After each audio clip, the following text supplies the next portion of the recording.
East Oakland, California, 1982. A 12-year-old boy is sitting in the back seat of a Rolls-Royce. The leather is soft. The ride is smooth. Outside the window, the flatlands of East Oakland roll past. The same streets this boy has grown up on. The same corners. The same blocks. But from inside this car, they look different. Everything looks different from inside a Rolls-Royce. The man driving is not his father, not a relative in the traditional sense, but family in the specific way that East Oakland produces family, through blood and neighborhood and the shared understanding of what this city asks of the people who grow up inside it. His name is Felix Mitchell, the largest heroin dealer California had ever seen. The man who built the 69 mob from the 69 Village apartment complex into a drug organization that controlled East Oakland's heroin trade and generated millions while the rest of the neighborhood watched from the sidewalk. Felix Mitchell was the father of the 12-year-old's younger cousin, so the boy rode, and Felix Mitchell talked. He told stories the way powerful men tell stories, not to impress, but to teach. About how money moves, about how organizations are built, about what it takes to construct something real in a city that gives you nothing to start with. The 12-year-old listened. His name was Darrell Reed. The streets would call him Little D.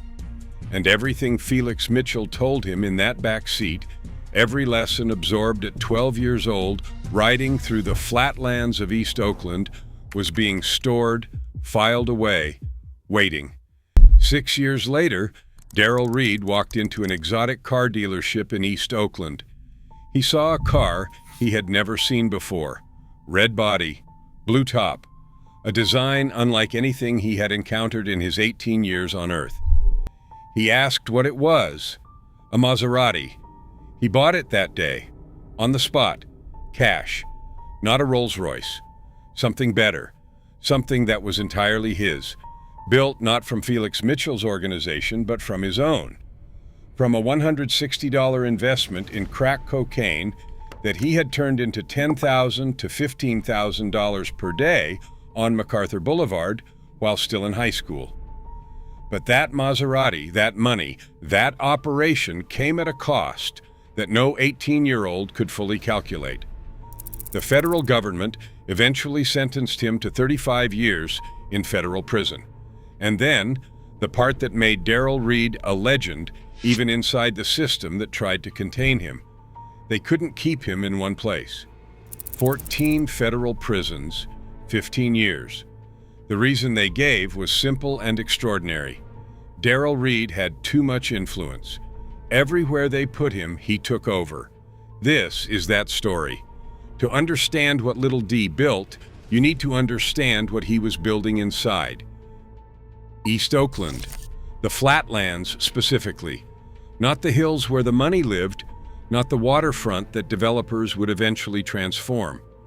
The flatlands, the flat geography of East Oakland that stretched from the port to the neighborhoods where black families had settled after the Great Migration brought them west from the south.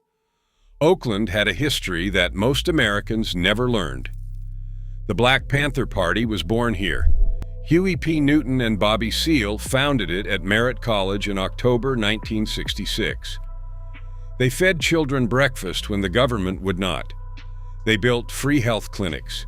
They created the specific political consciousness that made Oakland something more than a city across the bay. But the Panthers were gone by the mid-1970s. What replaced them in the specific geography of East Oakland's flatlands was the drug economy. Felix Mitchell got there first. He built the 69 mob from the 69 Village apartment complex into the most sophisticated heroin distribution network California had ever seen. He rode in Rolls-Royces. He threw parties. He became the living proof, visible, undeniable proof, that a black man from the flatlands could accumulate the kind of wealth that the legitimate economy had never offered. He was also Darrell Reed's cousin's father. So at 12 years old, while other children were in school learning math, Darrell Reed was riding in Felix Mitchell's Rolls-Royce, learning something else entirely: supply chains, organizational structure, the specific mathematics of moving product through a city and turning it into money. He was 12 years old, and he was receiving the most expensive education in East Oakland, paid for in blood and prison sentences that hadn't landed yet. Darrell Reed did not wait for anyone to put him in position. That detail matters. The transcript is specific. Felix Mitchell did not put Little D in the game. Little D built himself. He started at 14 years old, scalping tickets at the Oakland Coliseum, $100 to $300 daily. Not glamorous, not dangerous, just the specific hustle of a 14-year-old who understood that money had to come from somewhere and he was going to find it wherever it was available. But scalping tickets was a start, not a destination. By 14, he had built a 5-man team on his block, selling weed, generating $5,000 to $7,000 per day, $5,000 to $7,000 daily, at 14 years old. With a team he recruited, organized, and managed himself. Think about what that organizational intelligence looks like at 14. No business school, no mentor walking him through management principles, just the specific intelligence of a boy who had been watching how organizations worked since he was 12 years old in the back seat of a Rolls-Royce. He applied everything he had learned. But then, crack arrived in Oakland, fast. A friend approached Little D one day, asked to borrow $160. He wanted to invest it in something new, something small and white that was changing the arithmetic of the drug trade faster than anyone could track. Little D gave him the money, watched the turnaround, saw how fast $160 became something else entirely. He made a decision that changed everything.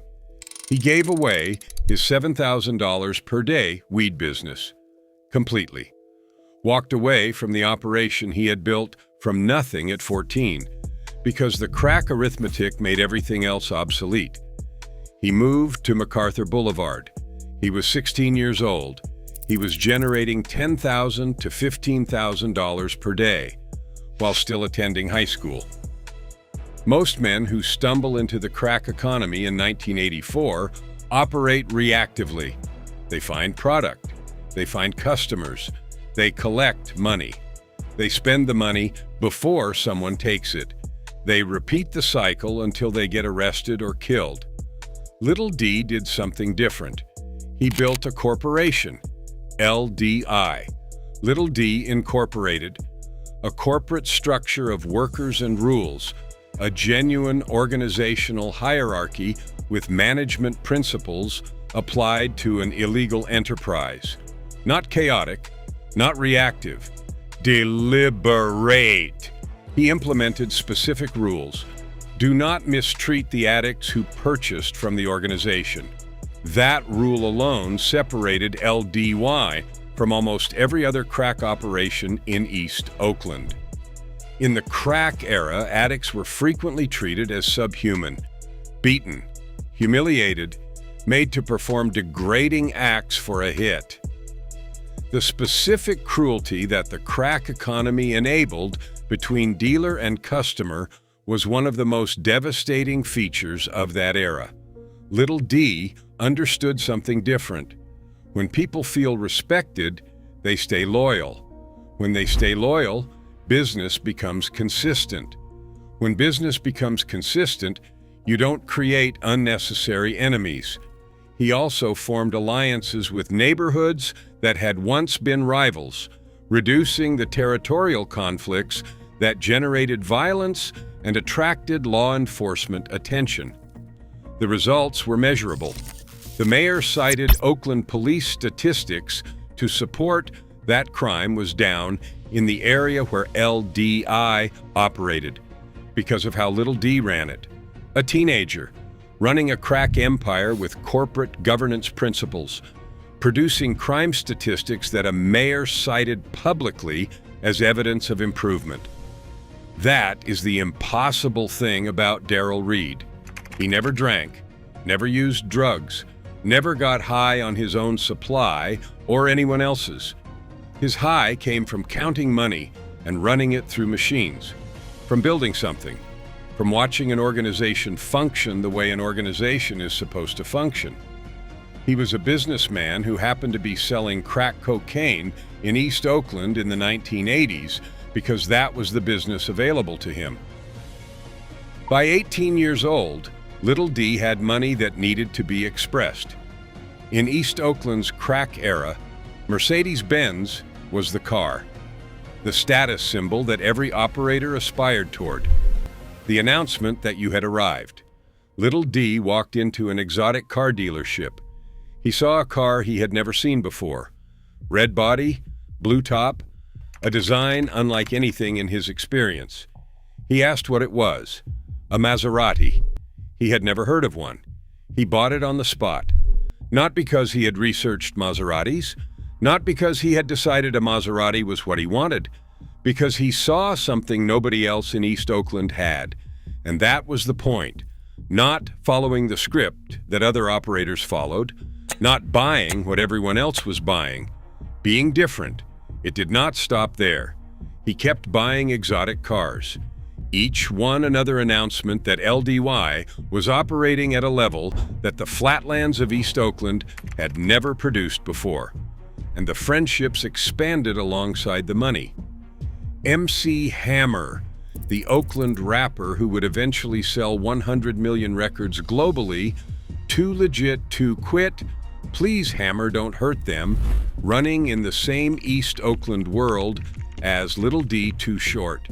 E40, the Oakland hip-hop universe that was building simultaneously with LDDI. And Gary Payton, the future NBA Hall of Famer. The Glove, the man who would become one of the greatest defensive players in basketball history. Little D and Gary Payton had played basketball against each other in junior high school. Gary scored 30 points while talking trash throughout the game. Little D scored 25. That trash talking forged a bond that lasted decades. While Gary was attending college, playing basketball on his way to the NBA, Little D let him drive the Maserati. The future NBA Hall of Famer behind the wheel of a crack kingpin's car in East Oakland in the 1980s. Both of them 20 years old, both about to become famous in completely different worlds. For his 20th birthday, Little D threw himself a party at a racetrack. He did not anticipate what happened. Thousands came, not hundreds, thousands. Cats from all throughout Northern California, every crew, every neighborhood, men dressed to the nines, different groups in different colored tuxedos, all white, black and white, turquoise, every kind of exotic vehicle lined up outside, Ferraris, every car you could name. Too Short performed. E40 performed. The atmosphere was electric in a way that witnesses still describe with the specific reverence reserved for moments that exist outside normal experience. You can't even make it up. You can't even put that together. Imagine taking over the entire racetrack, every inch of it. Thousands of people who came because Little D's name meant something across all of Northern California, not just East Oakland, not just one neighborhood, everywhere. That party was the visible proof of what LDI had become. 10 days later, the FBI moved. They had been building their case for 2 years. Wiretaps, surveillance cameras positioned throughout East Oakland. One camera in particular hidden inside an exit sign in an apartment building where Little D cooked his cocaine. A camera that could see everyone coming and going from that single apartment. 2 years of evidence. When they had enough, when they knew Little D would be there with narcotics, they rushed in. FBI, open up. 14 kilos of crack, 7 kilos of powder cocaine, $60,000 cash reported, but the actual seizure was in the millions. The biggest crack bust in city history. Oakland's crack cocaine kingpin. 20 years old, the racetrack birthday party on a Saturday. Federal arrest 10 days later. The federal government came to Little D with an offer. Cooperate. Give up names. Reduce your 35-year sentence to 5 years. 5 years. For a man who had built what he built, 5 years instead of 35 was an extraordinary offer. The government was essentially saying, your information is worth 30 years of your life. Give it to us and walk out in 5. Little D said no. He had a counteroffer. Forfeit some money. Give the government what they wanted financially. 15-year sentence. Walk away. The FBI said no. So Little D took his case to trial. He spent over $200,000 on lawyer fees fighting a case that the government had spent 2 years building with wiretaps and surveillance cameras and a hidden camera in an exit sign. He was found guilty. Conspiracy to distribute crack, manufacturing, possession with intent to distribute, use and carry of a firearm during a drug transaction. 21 years old, 35-year sentence. But here is where the story of Darrell Little D. Reed becomes something that no Hollywood screenwriter could invent. The federal government placed Little D in a federal corrections facility. He took it over, not violently, not through intimidation or force, or the specific currency of prison violence that most people associate with dominance inside federal walls. Through influence. The same organizational intelligence that built LDY at 14 years old. The same leadership quality that had made thousands of people drive from all over Northern California to celebrate his 20th birthday at a racetrack. The same charisma that had made Gary Payton his friend and MC Hammer his advocate. It worked inside prison the same way it worked outside. Men listened to Little D. They followed his lead. They sought his counsel. They organized around him in ways that the Federal Prison Administration found deeply concerning. A man serving 35 years was not supposed to have that kind of influence. So they moved him to another facility. Same thing happened. Men listened. Men organized. Men looked to Little D for guidance and leadership in an environment specifically designed to strip men of their identity and agency. They moved him again, and again, and again. In the first 15 years of his sentence, Darrell Reed was transferred through 14 different federal prisons, 14 facilities.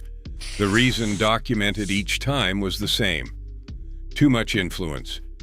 The most powerful law enforcement apparatus in the world, the same federal government that had spent 2 years building a wiretap case against a 20-year-old from East Oakland, could not put this man in a box and leave him there, because every box they put him in became his.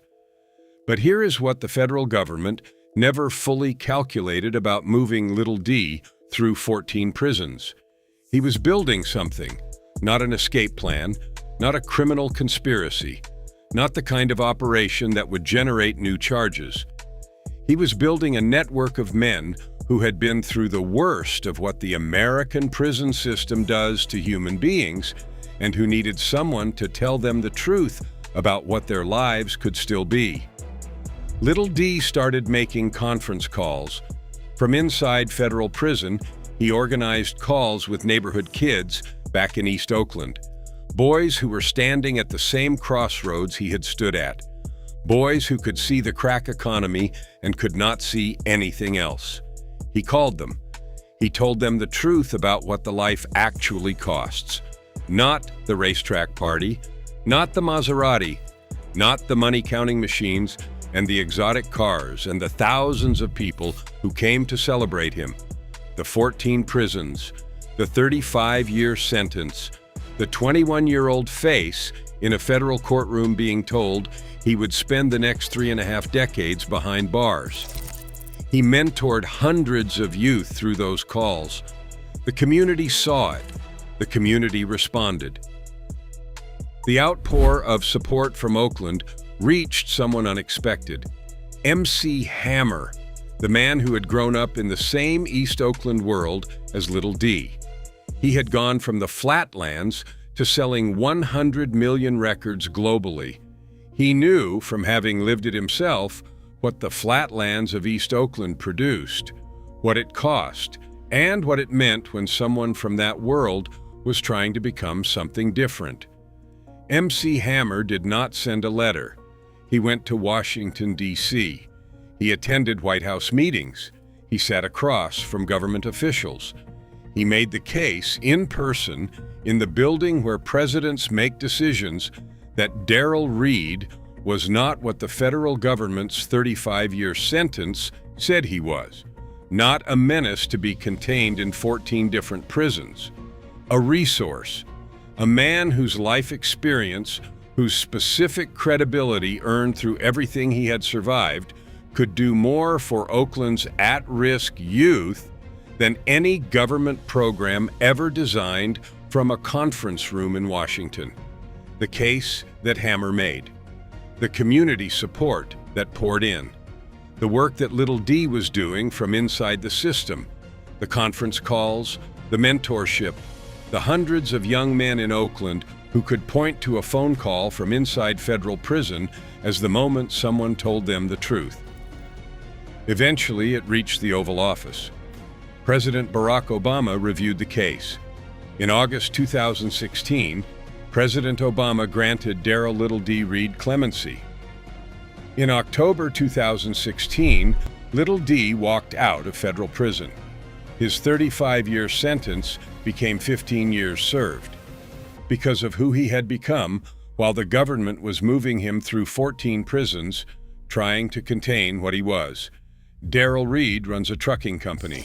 He founded the Darrell Reed Foundation, whose mission is to force nationwide improvements in the lives and prospects of vulnerable, underprivileged, and marginalized youth. In his own words, not to try to be like the Little D of their neighborhood today, because the end result is going to be death or prison. There are other opportunities now. Social media, building your own business, following your own passion. Just don't go down the path that dudes like myself went down. The boy who sat in Felix Mitchell's back seat at 12 years old, absorbing every lesson about how organizations are built, how money moves, and what power looks like in East Oakland, he built his own organization. He built it from $160.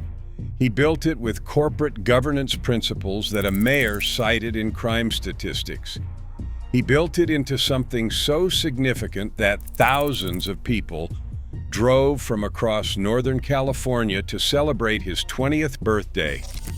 And when the government tried to contain what he was, when they moved him through 14 prisons because they couldn't keep him from taking over every one, he used that time to build something they never expected. A legacy that didn't require a Maserati or a racetrack or 14 kilos of cocaine to sustain, just phone calls to boys in East Oakland who needed someone to tell them the truth. Darrell Little D. Reed, the boy from Felix Mitchell's back seat, who the government put in 14 prisons and couldn't contain in any of them.